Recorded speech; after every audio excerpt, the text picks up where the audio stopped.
做正宗的辣子鸡，最好选3个月大的杏花鸡。做之前清洗干净，关键的一步要吸干表面水分。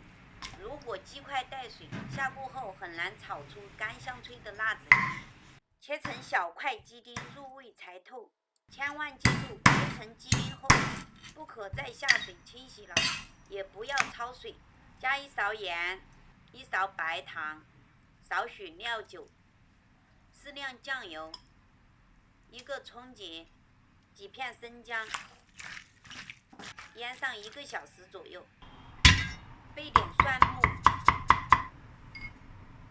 姜末、葱白。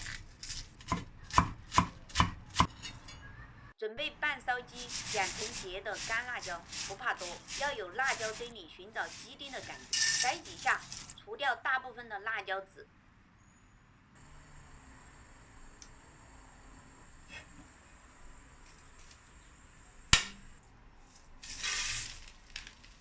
小火慢慢炒。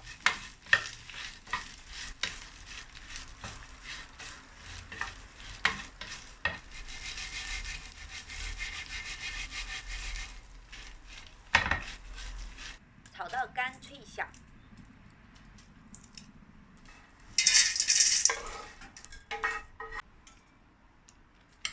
把腌过的料选出来丢掉。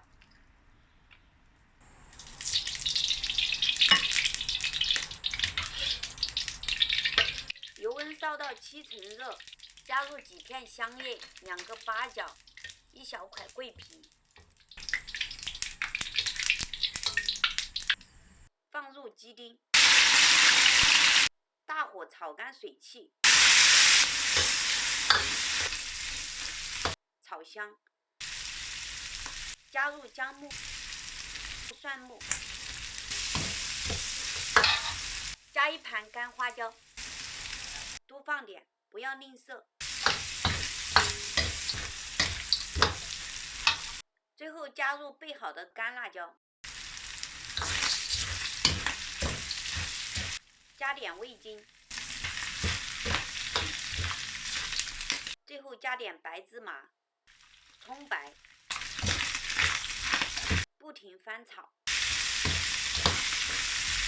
炒至干香脆、焦香破别，就可以出锅了。